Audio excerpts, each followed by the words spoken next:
Aloha, everyone. We're convening the hearing for the Water and Land Committee on Thursday, February 2nd at 9:33 a.m. in room number 430. We are currently still in a joint committee meeting downstairs, so we're going to recess until that meeting concludes, and we'll be up shortly after. So this meeting is in recess. Thank you.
Good morning, everybody. Thank you so much for your patience. Really appreciate it. I apologize. We are opening up our 9:30 a.m. Water and Land agenda. We're only 40 minutes behind by my watch. We had a joint hearing this morning with EAP on a number of very important cesspool bills. So I appreciate your patience. So starting right along on House Bill 905 relating to sustainable groundwater yields. First up, we have testimony from Cherry Kika Anderson, DHHL. Chair, we will be standing on our jury testimony in Thank you. support with suggested amendments. Thank you very much. Next, we have testimony from Chair Chang, DLNR. Thank you. Next, testimony from the Attorney General. Good morning, Chair Ichiyama, Vice Chair, members of the committee. The Department, Deputy Attorney General Candice Park, on behalf of the Department of the Attorney General, we just want to point out the requirement for the buzzword statewide concern in laws that are going to be affecting the University of Hawaii. Thank you. Thank you, Ms. Park. Next, Wayne Tanaka, Sierra Club of Hawaii. And we have a number of individuals submitting comments and also in support. Anybody else here to testify on House Bill 905? Oh, yes.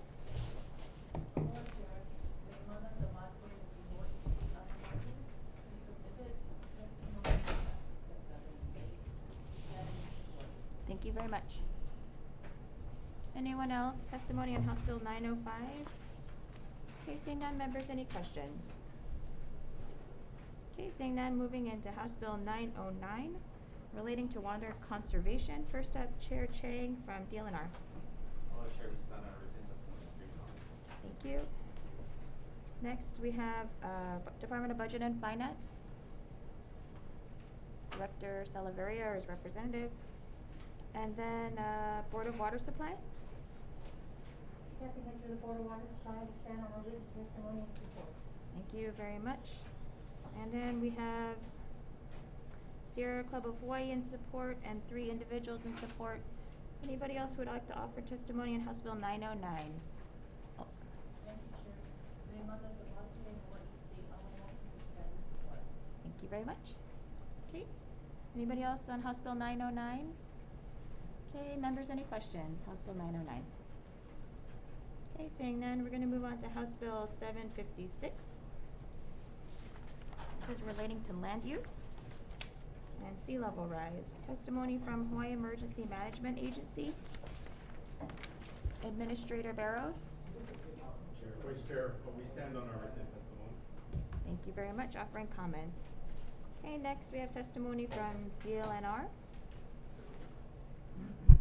Good morning, Chair, committee members. Michael Kane, Administrator for the Office of Conservation and Coastal Lands, offering testimony in strong support on behalf of DLNR. And I would note that this bill is 80% similar to the next bill we'll hear, so my comments will address both. What we've done in our testimony is try to take the best of both bills because we don't know which one will move forward. For some quick background, when we talk about retreat or the tools we need for coastal erosion, a lot of the recommendations in this bill come out of work that the Office of Planning and Sustainable Development has been doing, as well as the State Climate Commission. And what we feel this bill does is provide the state a framework to start implementing some of the strategies that they've been studying and recommending. It's a priority bill for us, and this will be the state's part. So each of the counties will also need to develop their own implementation strategies. I do have 2 recommendations on this bill for your consideration, and they're both in the testimony, so I'll just touch base. On page 7, regarding the Sea Level Rise Relocation Special Fund, we have been working with the governor's office to see if we can seek funding for these activities out of the Climate Impact Special Fund, the big one. And we've worked on language to amend that recommendation to include this, and we'll work on language on this bill. so that we can make an appropriation out of the Climate Impact Special Fund rather than out of the general fund. So just, that's for your information, that's what we're working on. A bigger change we'd like to recommend, Section 3, page 8, asks that public lands be inventoried so we can identify areas to retreat to. We've had intensive discussions with DLNR's land division on this, who have let us know that they've already done that the Hawaii, I forget my terms, the Hawaii Public Housing Authority and the Hawaii Housing Finance Development Corporation have already gone through state lands and identified lands appropriate for housing, and many of those have actually already been developed or transferred out. So we feel this section would, even though we helped develop it, I hate to recommend more work for things that have already been done. So we'd recommend that Section 3 be struck in its entirety. And finally, the Office of Planning and Sustainable Development and HIEMA shared their testimony with us, and we find their recommendations are consistent with the intent of the bill, and we would support both of their recommendations. And I will be available for questions. Thank you. Thank you, Mr. King. Appreciate it. And with that, we have next OPSD. Mr. Glenn. Good morning, Chair Ichiyama. Good morning, Vice Chair Poi Poi, members of the committee. Scott Glenn with the Office of Planning and Sustainable Development. We submitted testimony in supporting the intent with comments. And I'd just like to echo what Administrator Kane just shared. We have been working together. And just to highlight that recommendation we included in our testimony was to include a community education and outreach component. We think that would be important for this as well. We're available for questions. Thank you very much. Thank you. Next, we have testimony. It's all the people who signed up to testify today at the hearing. We have a couple of testimonies of support. So anybody else wishing to testify on House Bill 756? Okay, seeing none, members, any questions? Okay, seeing none, we're going to move on to House Bill 1092 relating to climate adaptation, DLNR.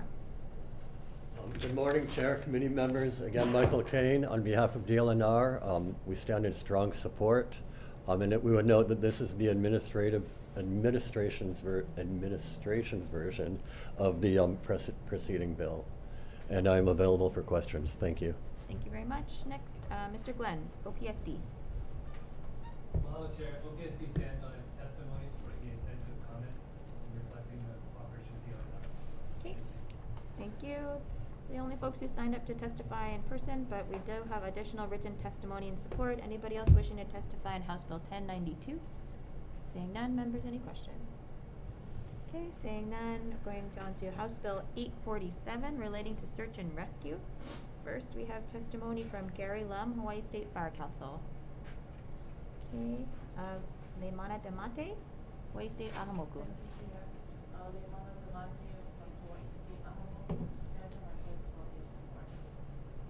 Thank you. Next, we have Department of Law Enforcement, Deputy Vincent. Good morning, Chair. Mike Vincent, Department of Law Enforcement. This will stand on our testimony, strong support, but I'm available to answer questions and explain why the amendments are really needed. Thank you. Okay, thank you. Okay, next, Honolulu Police Department, Shelley Paiva on Zoom. Good morning, Chair Ichiyama, Vice Chair Poi Poi, and members of the committee.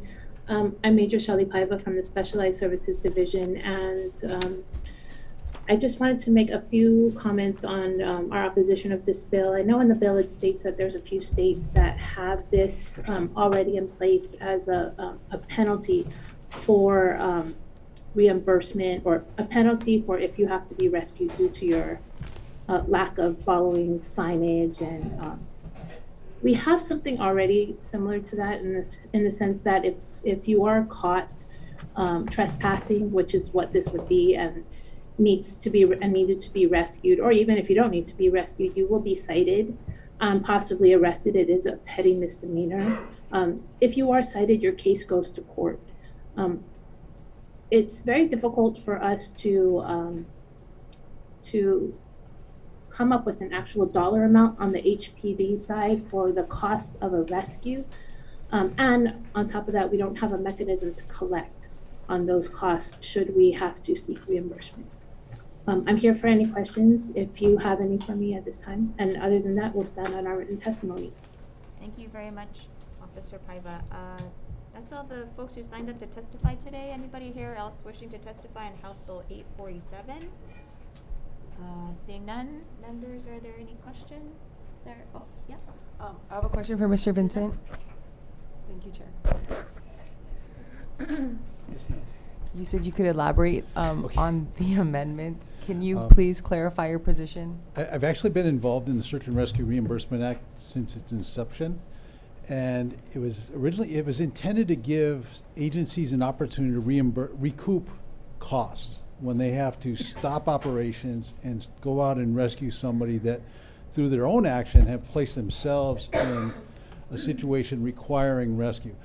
These aren't the situations where people are, it's negligence, things happen, we recognize. This is where people have ignored warnings, just ignored the signs and done things deliberately to place themselves in a situation where now rescuers have to put themselves at risk. And I understand HPD's issues with respect to the crime.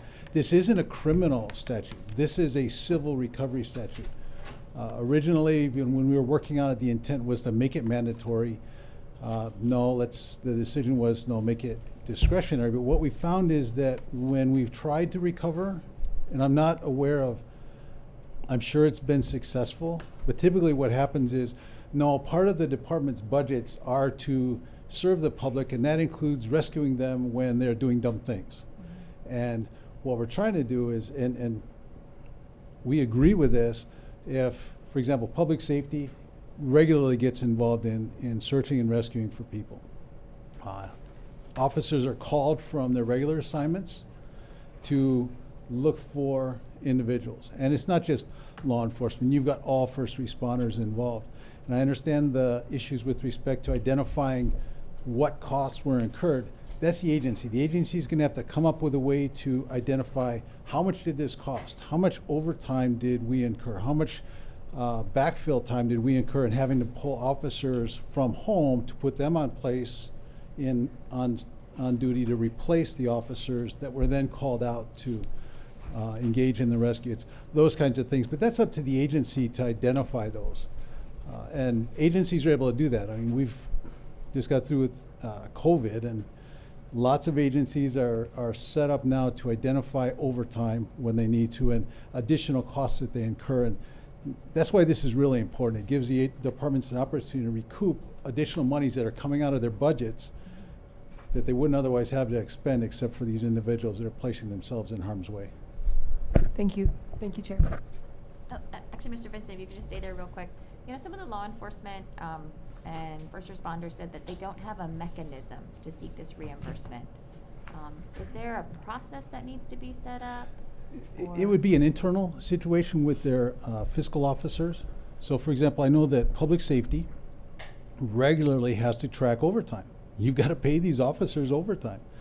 When we are called out for emergency support function 13 responsibilities, when emergency management, so when we have an emergency or disaster and HIEMA issues a request and the ESF is activated, they're required to track all of their costs and expenses. So it's an internal mechanism, and I know agencies have set this up, probably not all of them, but there's a way to do it. The fiscal people just have to get involved, and then the operational people need to get involved in making sure that that information is getting to the fiscal people. But that would be an internal fiscal. I guess it's an external question. Yes. Like, let's say for the guy who ignores blatant warning signs or no trespass signs, ignores it, falls off a cliff, right? What is the process for, let's say, Honolulu Fire Department to send him a bill?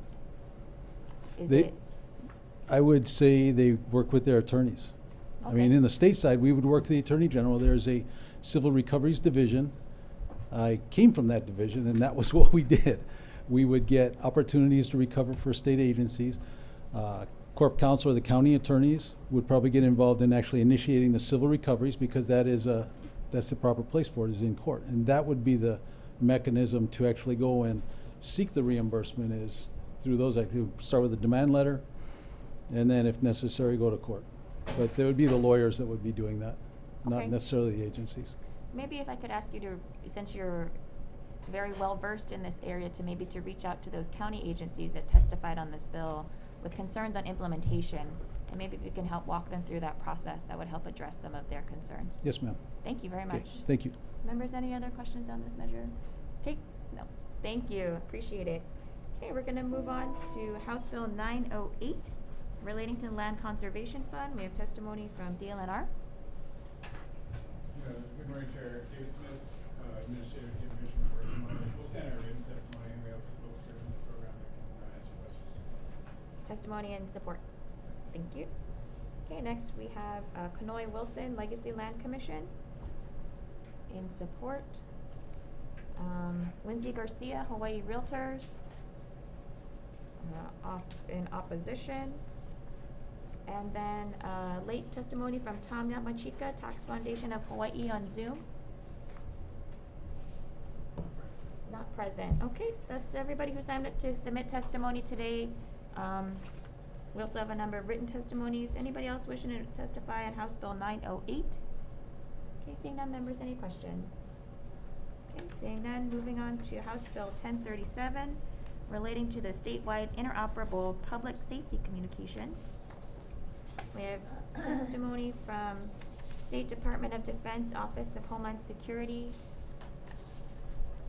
On Zoom. Hi, good morning, Chair, Vice Chair, members of the committee. This is Everett Kaneshige appearing on behalf of Major General Hara for the Department of Defense, as well as myself for the Office of Homeland Security. We'll stand on our testimony in support of the bill and are happy to answer any questions that the committee may have. Thank you, Mr. Kaneshige. Next, we have Department of Law Enforcement, Deputy Director. Good morning. Stand on our testimony. Okay, in support, thank you. Then finally, testimony from General Kenneth Hara, Department of Defense. Or maybe, Mr. Kaneshige, you representing both? I am, Chair. Thank you. Okay, great. Thank you very much. Just all the testimony. Have anybody else wishing to offer testimony on House Bill 1037? Seeing none, members, any questions? Okay, seeing none, we're going on to House Bill 1493, relating to the First Responders Technology Campus and Cybersecurity Data Center. We have testimony from Department of Law Enforcement. Yes, ma'am. Department stands in strong support of this. Thank you.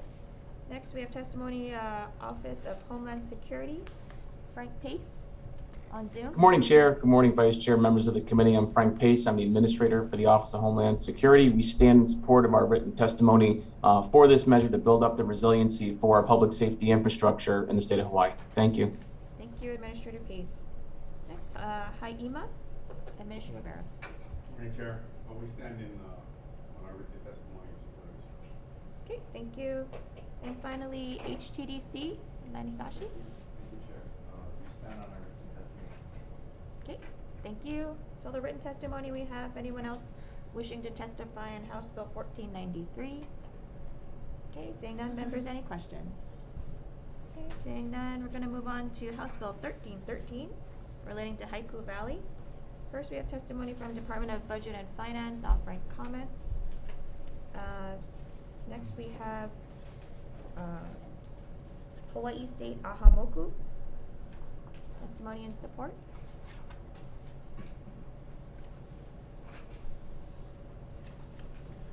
Aloha mai ka co-chair and co-chair and members of the committee. My name is Le'aloha Raki Kalohiva. Although although I'm representing my written testimony from the Ahamoku, I also sit in several grassroots organizations in the Kola Pokomoko. But today I'd like to speak in behalf of the Kupa'aina of the He'ia Ahapua'a. Our family has been in He'ia for over 300 years. My great-great-great-grandmother was Ko'omokumoko o He'ia, the high chiefess of He'ia. Now I remember growing up when it was also a mega station where our families took the military up to have that station built. Many of our families was relocated from that valley to build a mega station over there. But growing up, we always used to go in and always was giving the gathering rights. My father used to carry me up. I remember as a little girl, there was a little chalk box by the gate. He would lift me up to talk in the box, give our name, the gates would open. When the military gave that portion, that valley up, it made it very difficult for us to go back and do our gathering. It was once known as the hospital medicine place for the Ahapua'awhi'ia.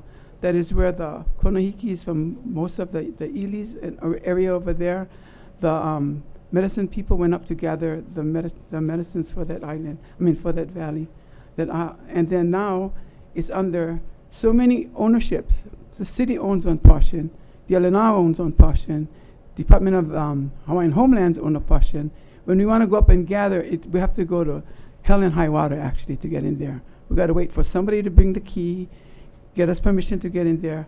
And I think it's about time that we get under one ownership, where it can be better managed, it can be under a protection, because there's also, I remember growing up, my father also told me about Ka'ualehu, a cave there that we had family burial things in there.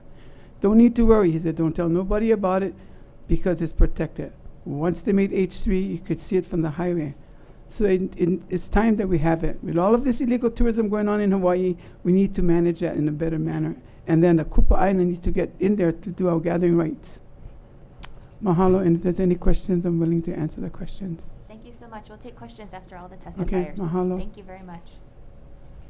Next, Cherry Kaika Anderson, DHHL, or his representative. Mahalo, Chair. We stand on our written comments. Thank you.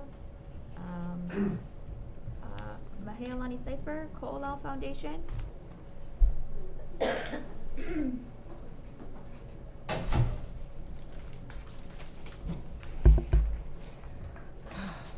Aloha Chair Ichiyama, Vice Chair Poi Poi, and members of the committee.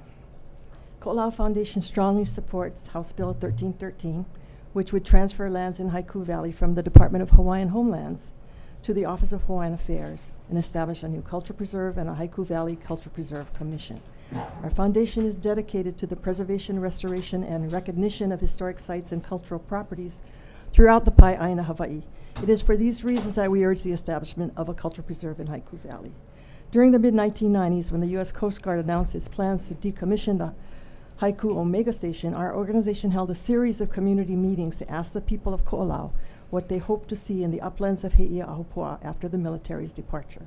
Community's response was that they wanted a cultural park or preserve where the historic places could be honored and recognized, and where the community could experience unique cultural, educational, and recreational opportunities. Based on those community interests, the Ko'olau Foundation embarked on an effort to persuade landowners, partners, and government agencies to support the establishment of a culture preserve in the valley. Over the years, our organization has been the only entity that has made efforts to malama the Haikapu, sacred places of Haiku Valley. Community volunteers come regularly to clear invasive vegetation from the heiau. Our board members completed a conceptual plan funded by OHA for a cultural preserve.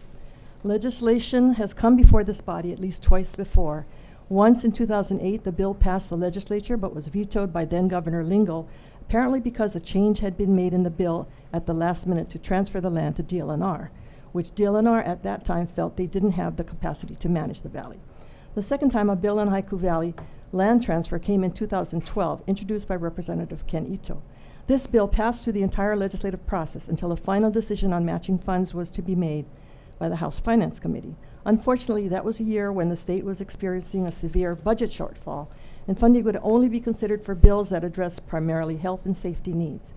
We believe a new stewardship group to assist OHA in managing the valley would bring added value to the area, which has endured 25 years of problems with trespassers chronics occupying the vacant Coast Guard buildings and much nuisance for the neighborhood adjacent to the valley.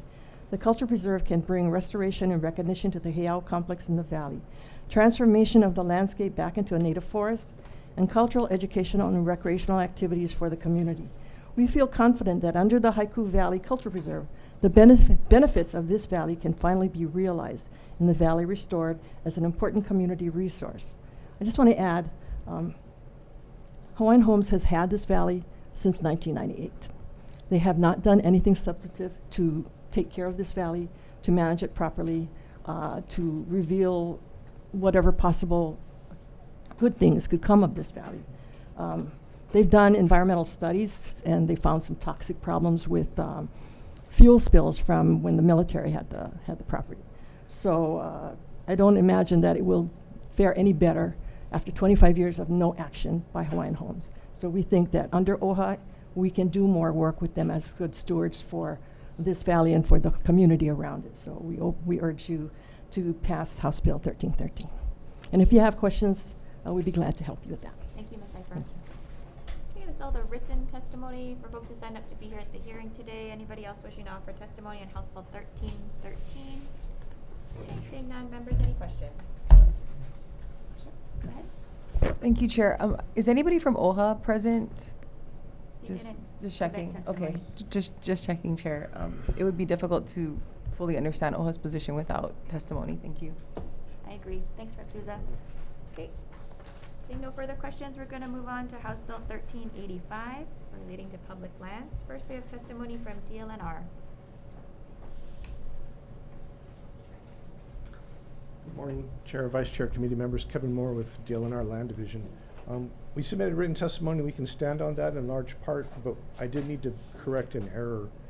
On page 2, we said the Planning Committee proposed under this bill would not have authority to issue any leases, but it actually does in this version of the bill. Past versions we've seen in earlier years didn't have that. So we'll stand with that correction. Thank you, Mr. Moore. Appreciate it. Okay. That's everybody who signed up to testify today at the hearing. Anybody else who would like to offer testimony on House Bill 1385? Okay. Seeing none, members, any questions? Seeing none, moving on to House Bill 1243. This is relating to the East Hawaii Community Development District. And Mr. Moore for DLNR. We'll stand on our written testimony and offer comments. Thank you. Next we have Craig Nakamoto, HCDA.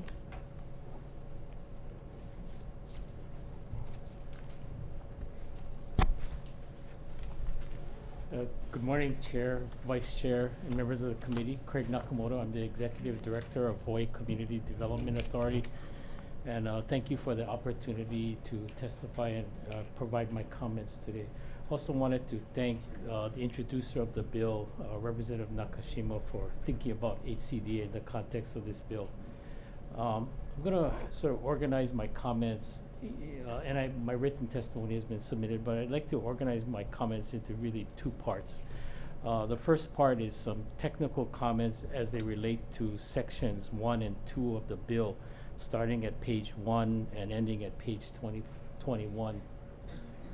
And the second part of my comments, which start at section 5 on page 21 of the bill. In the time since this bill was introduced, I regret that I haven't had a lot of time to kind of discuss this with DLNR, but I note that we do have a meeting scheduled with Chair nominee Chang and members of her staff for tomorrow to further discuss this bill. So my comments to sections 1 and 2 of the bill really relate to how the bill was drafted to put this into the statutory framework of 206E. If the intent is to put this into the statutory framework of 206E, I think the language creates a number of potential, problems, and it adds really more complexity to a already complex sort of statutory framework. For example, it tries to create sort of a committee to sort of govern the matters in this new East Hawaii Community Development District. The matters that are under the HCDA's jurisdiction are governed by really 4 or 5 boards right now. It's the General Authority Board, Kalailoa Board, Kaka'ako Board, He'ia Board, and the Pulehunui Board on Maui.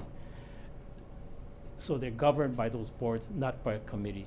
The second is the executive director, that's me, is hired and fired by the General Authority Board. So creating another executive director position like this, related or hired by the committee, again, presents really governance issues and really creates technical issues that is really inconsistent with the statute right now. And then as to powers that are created in this committee, the powers for other HCDA are given to the HCDA and the agency and the board. So to create powers in a committee would be inconsistent, with the statutory framework. So I really would suggest kind of a very taking a look at that, because I think it would create some legal issues. The second part of my comments relate to section 5 of the bill, which starts on page 21. What it purports to do is to transfer title of the land in this district and transfer the leases for the various tenant leases in the district to Hawaii Community Development Authority. When we were created in 1976 by the legislature, and Chair, if you indulge me a little bit, just take another minute or so. When we were created by the legislature in 1976, it really was to as a redevelopment agency for Kaka'ako, Kalailua. We got Kaka'ako from the legislature. The Kalailua district was kind of given to us sort of in the BRAC process. We're really a redevelopment agency that was designed to or intended to facilitate redevelopment in the districts that are under our control. For example, in Kaka'ako, doing improvements to roads, doing infrastructure, and that idea being to do that and turn it over to the county. Our mission was never really to do land management or land leases. I would go so far as to say, Chair, Vice Chair, and committee members, that land management, land leases, it's not really, our core mission. We have a small asset management department. We have a few assets that we manage, like a small park in Kaka'ako, but it's not really our core function. And I would suggest that those kind of land management functions are maybe better housed in DLNR. In a bigger context, I'm hesitant to take over, although I don't want to say no to, if the legislature is suggesting this, I don't want to say no to anything, but I have some hesitancy to take something on that a department is not willing to hand over. And what I plan to do is to sit down again with DLNR chair nominee tomorrow and staff, and to further discuss this. And also if this is going to go forward, I think we should consult with the county, because the county already has a Banyan Drive redevelopment agency in place, and I think we should coordinate with the county if the intent is to bring HCDA in, use its entitlement powers. It would require rulemaking, rules, and I think working with the county. So I'm open to suggestions, and I'm sorry I took so long with the testimony, but I felt like I just wanted to provide as much information to the committee as possible.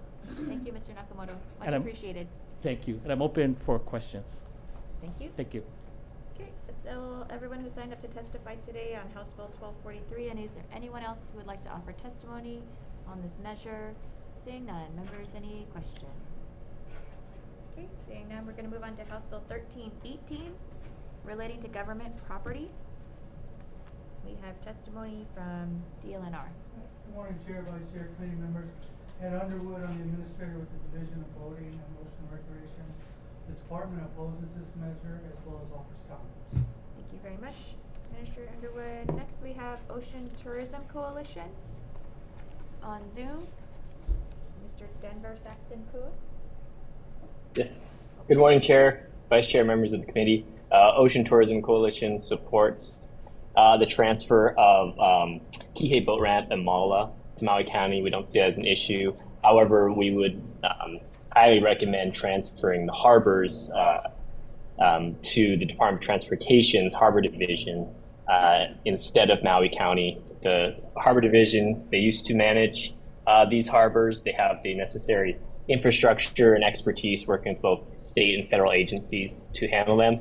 And we believe that that would make a lot of sense and would be very beneficial to all the operators as well. Thank you.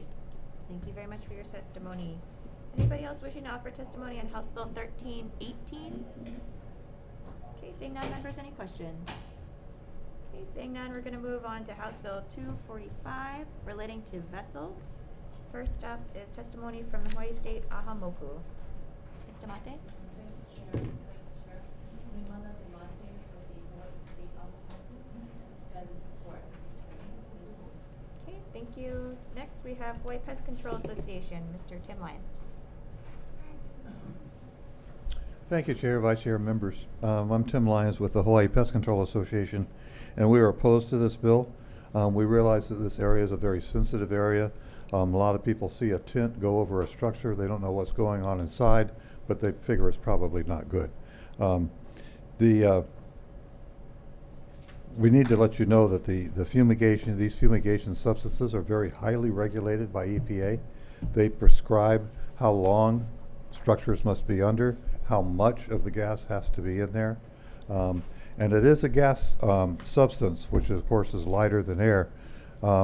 Most of these substances have been around for about 50 years now without any real incidences, and used safely on whatever it is for furniture or homes or vessels. And we think it's important to understand that there is, with a gas, and this gas, there is no residue whatsoever after the gas is gone. So we are aware of an instance where this became an issue, mostly because of the television cameras, but it became an issue. And DLNR looked at it and said, not a problem. Attorney General looked at it, said not a problem. Department of Health looked at it, said not of a problem. And Department of Ag got involved and said not of a problem, because they actually are the proper agency for that. So as long as these items are used in accordance with the label, they're safe. And one of the things we would also point out is that typically when it's done on a vessel and the tents hit the water, they actually make a great seal. And in fact, when you wind up doing that on land, such as if you take the boats up on a trailer or a dry dock, you're going to use a lot more gas and it leaks out a lot more because the land isn't quite as even, of course, as the water. And in fact, when they do homes, the first thing they do when they do the tents is they water around the house so you get a good seal. So we've not found any safety issues with this, and as a result, we oppose the bill. Thank you. Thank you, Mr. Lyons. All the testimony we have on House Bill 245. Anyone else wishing to offer testimony on this measure? Seeing none, members, any questions? Yes. Oh, yes, please, come for it. Ms. Kalahiva. Aloha Maika, co-chair, members of the committee. My name is Aloha Rocky Kaluhiva, and I'm speaking in support of the bill. I have here a picture taking of a boat being fumigated right in Heia Pier. I'm standing on the pier here taking the picture, and this is this past summer. This is in Kaneohe Bay. Just 4 years ago, Kaneohe Bay had 90 professors and scientists came from around the world to come and study in Kaneohe Bay with the Smithsonian and HIMB, the Hawaii Institute of Marine Biology, and they found that almost 300 species is found in Kaneohe Bay that is not even documented, don't even have a name to it, found no place else in the world. And they're allowing things like this to happen. And when this is happening, I look to the side on the shoreline. This is not far from the shoreline, right straight in the front of He'ea State Park, there are men catching he'e. We cannot allow this to keep on happening on our shoreline. But if you want to see it, I can pass my phone around because I took this picture. Mahalo. Thank you very much, Ms. Kalahiva. Anybody else on House Bill 245? Okay, members, any questions? Okay, seeing none, we're going to move on to House Bill 238 relating to conservation mitigation banks. First up is Department of Land and Natural Resources.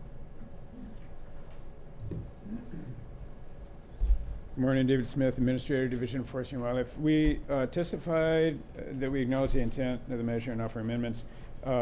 We really support getting this authorization, getting a conservation bank authorization.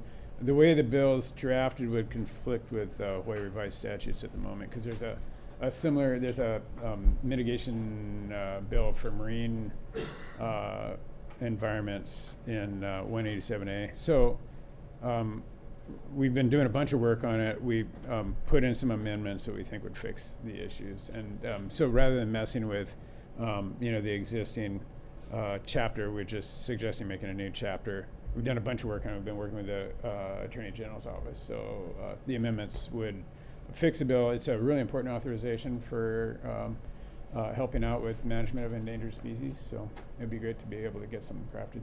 Great.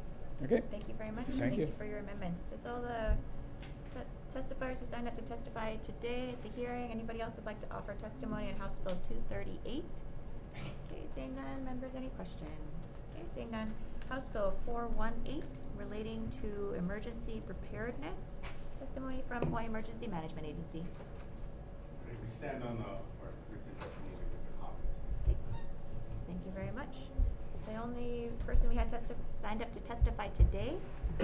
Anybody else wishing to offer testimony on House Bill 418? Okay, seeing none. Members, any questions? Seeing none. Representative, question? How are these warning sirens ordinarily repaired? Are they? Sorry, I apologize for just shooting right up. He's the only one here, so. Yeah, I sorry. assumed Yeah, him. it was for him, Mr. Barros. Hi. Mr. Barros, maybe if you could introduce yourself. Oh, James Barros, the new administrator for Hawaii Emergency Management. Good morning. Morning.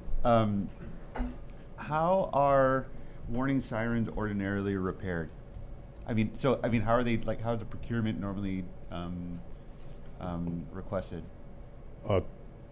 Through the state system. I'm learning it, so I can get back to you on exactly how our team does it. Is it ordinary to draft a bill, or are they regularly repaired on a schedule? In accordance with federal law, and I'm sure whatever the county is also doing. With the monthly tests, yeah, we'll identify where the gaps are, and then we'll identify which sirens needs repair. So I'm wondering if each of us should be putting in bills to repair warning sirens in each of our communities. No, that's the comment we have on this bill. Is it's specific for Hawaii Island. We get money to repair all the sirens. So that's the concern on this bill, is that it's specific for Hawaii Island. When we get money, it's to repair all sirens. All right. Thank you. Administrator Barros, just one more follow-up question. I believe that you folks also have a prioritization of which sirens need repair statewide. Yes. So we're going to implement a strategy of repairing the sirens on all islands that are in what we consider this threat level 1, and then work our way to threat level 3. So a siren that's broken on the Waianae coast would be repaired before we do one in Mililani, for instance. We'll take that threat level 1 as our priority. Okay, thank you. Yes. Thank you. Thank you. Any other questions? Yep. Susan. Thank you, Chair.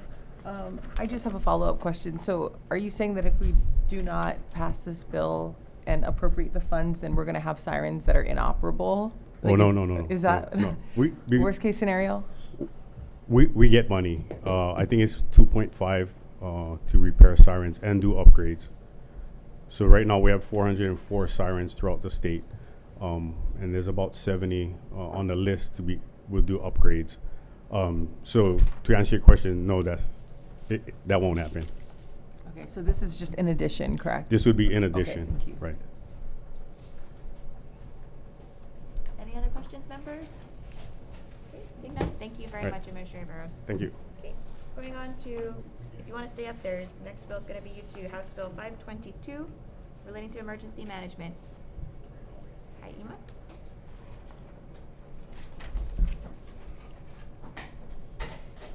This was the one we submitted written testimony opposing the bill. Yep. Thank you very Thank much. you. Okay, next testimony from Hawaii Association of Broadcasters. Chris Leonard. Good morning, Chairwoman Ichiyama and Vice Chair Poi Poi and committee members. My name is Chris Leonard. I am the president of the Hawaii Association of Broadcasters, which represents about 110 radio and television stations across the state of Hawaii. I'm also the president of New West Broadcasting, which owns and operates 6 radio stations on Hawaii Island. And I also serve as the chairman of the Hawaii State Emergency Communications Committee. and a member of my local emergency planning committee in Hawaii County. We're very concerned about a very, very small part of HRS 127A. It's been on the books for a while. It was called to our attention last year when our county tried to align with the state law. That provision allows for the suspension of electronic media transmission, which potentially cuts off a vital lifeline for public in times of emergency. HB 522, which we stand in strong support of, will address our concerns. Currently, in 127A, it grants unnecessary, unconstitutional, unwarranted additional powers in an emergency period that pose a threat to public safety. The language in the bill says it allows the governor and or the mayors to shut off water mains, gas mains, electric power connections, and to the extent permitted by or under federal law, suspend electronic media transmission. No other criteria required other than a state of emergency. On Hawaii Island, we've had volcanic eruptions, we've had a number of things. State of emergency, we meet the criteria on a fairly regular basis. I understand shutting off electrical power. You have a hurricane, you have down power lines, they pose a threat to life and safety. You have an earthquake and you have a ruptured gas main, you turn it off so it doesn't explode. Turning off radio stations, television stations, potentially your text service, your internet connectivity, and all those other things. I'm not sure what purpose it serves. The statute is clear, as written, is clearly an unconstitutional prior restraint. While the language says to the extent permitted under federal law, the language leaves this up to the administration's interpretation during an emergency. So we're confident that we could litigate it after the fact, but you leave the public in the dark in the meantime if we were to be shut down. It grants a blank check to shut down electronic media transmission without providing for why this would be necessary, what systems would be shut down, what the conditions are that would be required for those systems to be shut down. And all electronic media means something a lot different than this did when we think, the origin of this law we think is loosely based on a repealed civil defense air raid law from 1951, post-World War II, going into the Korean War. Largely presumed that Japanese used RF emitting transmitters to triangulate for locations for bombing missions. Seeing how they can find us on an iPhone nowadays down to the square inch, I think they know where we are, and I think that no longer serves a practical purpose. We have been unable to discern why it's necessary for this to happen. We've not been able to get an answer as to why this is necessary. And it's a dangerous situation. And one of the things that we've run into is, well, it's not likely. That wouldn't happen. They wouldn't do it. Okay, they won't do it. It's not going to happen. Strike the language. Or give us a reason as to why that language is necessary. I think one of the things that is concerning is in today's world, you don't have to look too far across the country to see that we've had elected officials that have stretched the interpretation of existing laws well beyond their intent to serve their purposes. You wouldn't have to stretch anything here. It's clear. It just says they have the right to do it. It doesn't say why or how other than there needs to be a state of emergency. Nothing more, nothing less. So for those reasons, we are strongly in support of 127A to make this revision.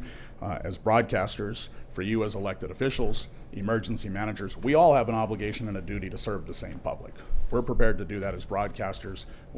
This revision ensures and enables our ability to continue to do that. And with that, I'm available for any questions that you may have. Thank you very much, Mr. Leonard. Okay, that's all the folks who signed up to testify today on House Bill 522. We do have additional written testimony in support.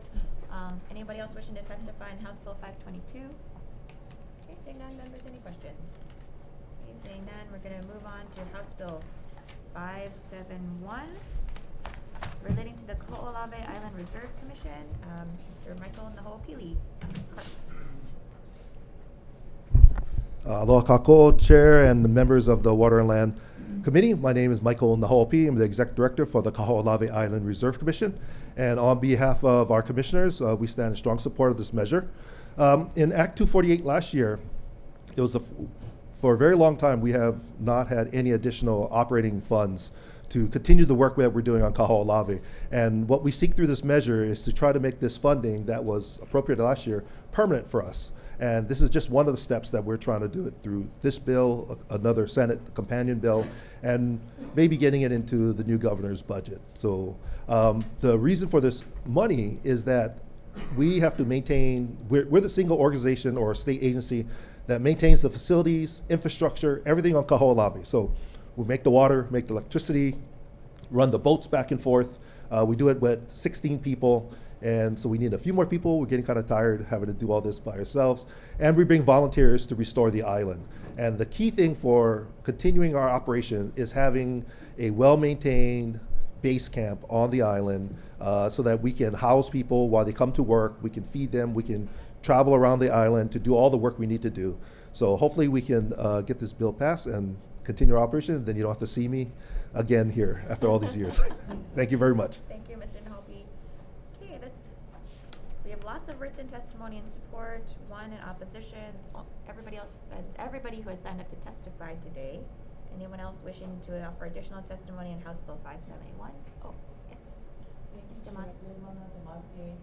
Hawaii State Automotive and strong support of this measure. Thank you. Okay, thank you. Okay, seeing no further testifiers, any other questions from members? Yeah, Rep. Gagne then. For the gentleman. Good morning.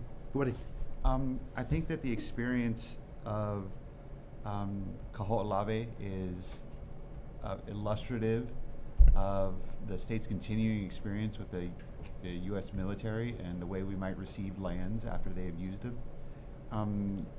Just give a rough ballpark. How much does it cost to try to remediate this island since it's been transferred back to the state? So there's two parts. One part is what the federal government did for the unexploded ordnance clearance project. So that was the $400 million that was spent during 97 through 2004. And that was to remove unexploded ordnance. And the result was 75% of the island was surface cleared of unexploded ordnance. About 10% of that is cleared down to a depth of 4 feet. So we can do construction work and the roads and trails. And there's still about 25% of the island that still has unexploded ordnance. But the other half of that whole restoration effort is the work we're doing from the previous 200 years of goat and cattle uncontrolled grazing on the island. And what we're doing every year is our base camp operation is about $400,000 to operate our boat, maintain the base camp, have workers that can maintain the facilities, keep the vehicles running, food, all that kind of things. And then we seek about another $400,000 a year in grant money to do the actual planting projects. So we'll depend on federal funding and donations to actually buy plants or to raise plants and then to buy soil and equipment to put plants in the ground. But what this funding is really for is core infrastructure of the island. The long term, what we talk about, a lot of people ask us, when are we going to be done? And for us, it's not a question about when we're going to be done. It's the process of healing the island is that it's so important. Bringing people to Kaho'olawe to be able to experience and seeing the devastation that can happen if you don't pay attention and you don't put your foot down and say, hey, we got to stop doing some of these devastated works. And then also empowering people to say, hey, we can contribute this little small thing to help restore Kaho'olawe. We can do this when we go home. We can go this to Eva Beach. We can take care of, up here Red Hill. We can take care of all our other lands. Just by the little work we do on Kaho'olawe, it empowers people to want to do work other places. Thank you so much. One quick question. So when you bring tours out there, are they usually local folks or people do you have sometimes people from around the world who come and join you and help with these restoration projects? Our focus is, we have a 2-year waiting list of people who want to volunteer. So when people come, they got to come and work. They don't come just to hole around and check it out. They're there to work and help restore the island. And our focus is on kids, because they're the guys who are going to have to take over from me one day, because I'm going to retire eventually. I'm going to have somebody young that's going to want to take this on. I've been doing this for 30 years on Kaho'olawe. I got to find somebody about in their 20s that want to spend the rest of his life on Kaho'olawe. But we take student groups because they're young, they're energetic, they want to work. We take conservation groups, Native Hawaiian organizations. We try to take people that have the same philosophy of what we try to do on the island, try to restore, heal. And then, if there's space available, we'll take different companies that want to contribute. But mostly we try to take local people. We had a comment at the WAM about taking tourists. And I was like, we can take tourists if they want to come and work, and we try to get the locals first, because this is a local issue, and this is something that people of Hawaii need to put their hands in. And that's part of our mission, is that everybody shares in the restoration work. Thank you so much. Okay, thank you very much. Okay, members, any other questions? No? Seeing none? Okay. Going on to House Bill 701 relating to the Pohiki boat ramp. Testimony from DLNR. Chair, the department stands in support of this measure. Thank you very much, Mr. Underwood. Alan Bartolome in support.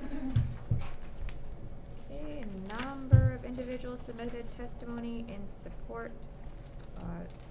Looks like 3 individuals in opposition.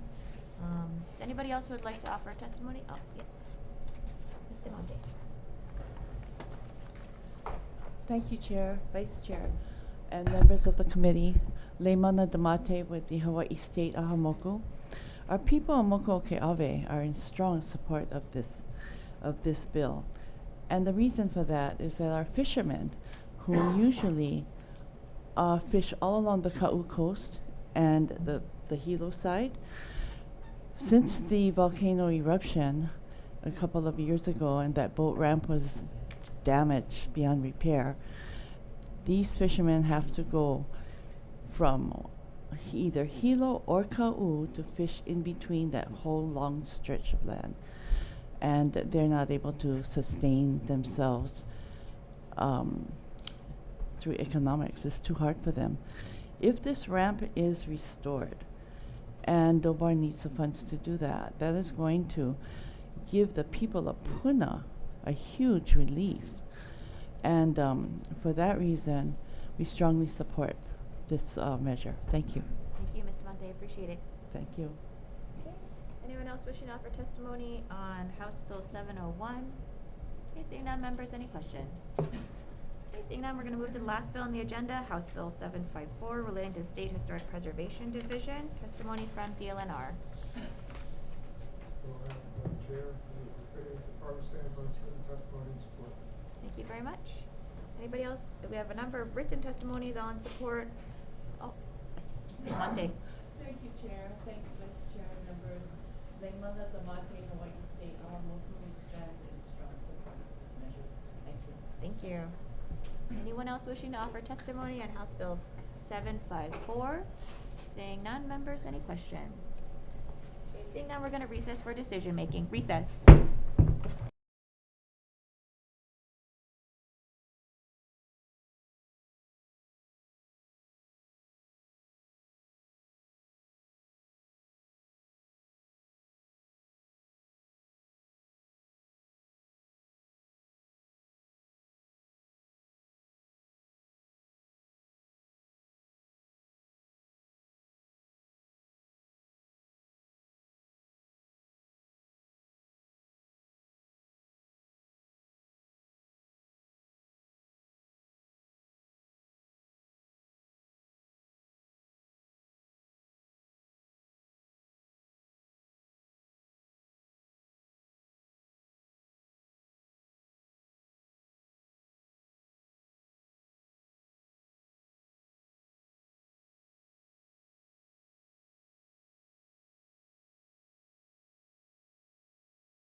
Morning, reconvening our 9:30 a.m. Water and Land agenda.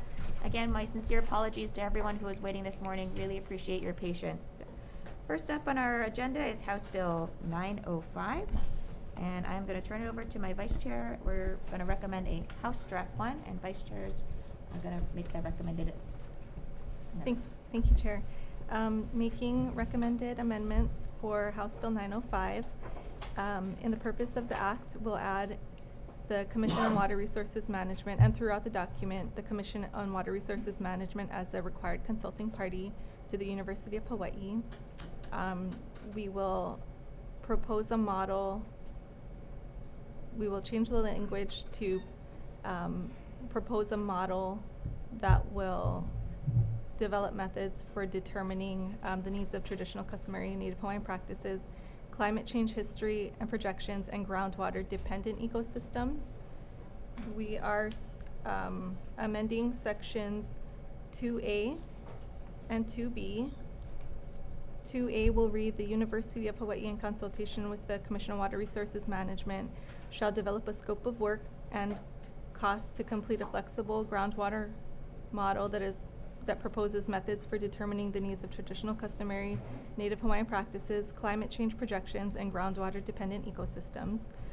Section 2B will read, the University of Hawaii, in consultation with the Commission on Water Resources Management, shall then submit the scope of work and cost to the legislature no later than November 1st, 2023. And we'll also be taking the Attorney General's amendment and adding a finding that this is a matter of statewide concern.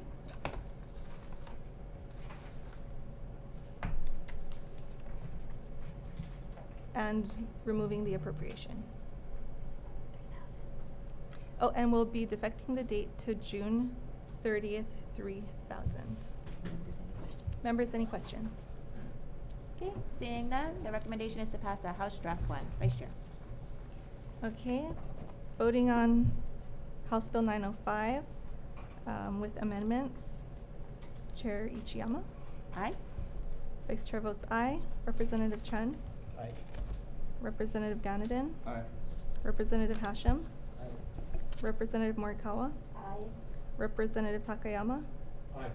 Representative Souza? Aye. Chair passes with amendments. Okay, your recommendation is adopted. Your recommendation is adopted. Good job. Okay, House Bill, thank you very much, members. House Bill 909 relating to water conservation. Recommendation is to pass a House Draft 1, and Vice Chair will read the amendments. Yes. We're amending this bill to replace the Commission on Water Resources Management with the County of Maui Department of Water Supply, and to establish this program as a 2-year pilot project. So throughout the document, we'll remove the Commission on Water Resources Management and insert the County of Maui Department of Water Supply as the administering agency. Remove the special fund, add a blank appropriation, and add reporting requirements, and set a defect date for June 30th, 3000. Members, any questions? Okay, seeing none. Seeing none. Recommendation is to pass a House Draft 1. Okay, voting on House Bill 909, Chair recommends passing with amendments, noting all members as present. Any noes or reservations? Okay, seeing none, the Chair's recommendation is adopted. Thank you very much, members. Next, moving on to House Bill 756 relating to land use.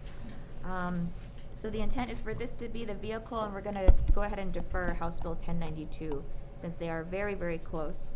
So for House Bill 756, we're going to pass with amendments. We're going to take the DLNR amendments contained in their testimony. We're also going to take the amendments suggested by OPSD and their testimony. And then on page 5, line 10, we're going to add in the word acquisitions as suggested in the University of Hawaii in their testimony. We're going to put, let's see, a defective date, June 30th, 3000, as well as technical non-substantive amendments. Members, any questions? Okay, seeing none, House Draft 1.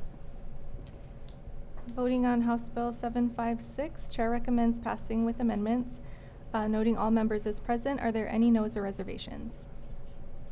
Okay, seeing none, the Chair's recommendation is adopted. Thank you very much, members. As I mentioned earlier, House Bill 1092, we're going to defer.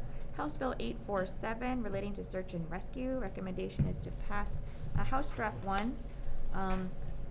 We're going to delete the reference to a notice on a website. I think it, if we're going to hold somebody liable, there should be some kind of physical notice, so a sign that provides notice. We're also going to delete the word reasonable so that the sign must provide that notice.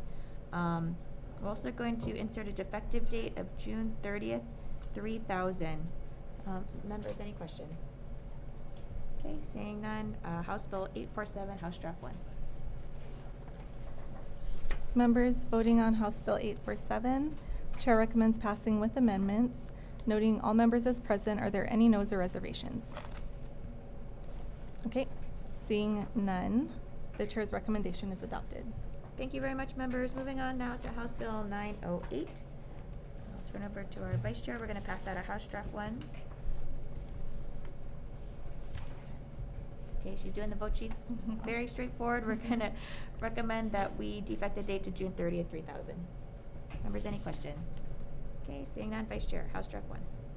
Voting on House Bill 908, Chair recommends passing with amendments, noting all members as present, any noes or reservations. Okay, seeing none, Chair's recommendation is adopted. Okay, thank you much. Moving on to House Bill 1037, relating to statewide interoperable public safety communications. Recommendation is to pass out a House Draft 1, defecting the date to June 30th, 3000, and technical non-substantive amendments. Any questions? Okay, seeing none, House Draft 1, Vice Chair. Voting on House Bill 1037, Chair recommends passing with amendments, noting all members as present, any noes or reservations. Okay, seeing none, the Chair's recommendation is adopted. Thank you, members. Moving on to House Bill 1493, relating to the First Responders Technology Campus and Cybersecurity Data Center. Recommendation is to pass out a House Draft 1, defecting the date June 30th, 3000, and we're going to blank out the appropriation amount and put it into the committee report. Members, any questions? Okay, seeing none, Vice Chair. Voting on House Bill 1493, Chair recommends passing with amendments, noting all members as present. Are there any noes or reservations? Okay, seeing none, the Chair's recommendation is adopted. Thank you, members. Next, moving on to House Bill 1313, relating to Haiku Valley. The recommendation is on page 12, section 3.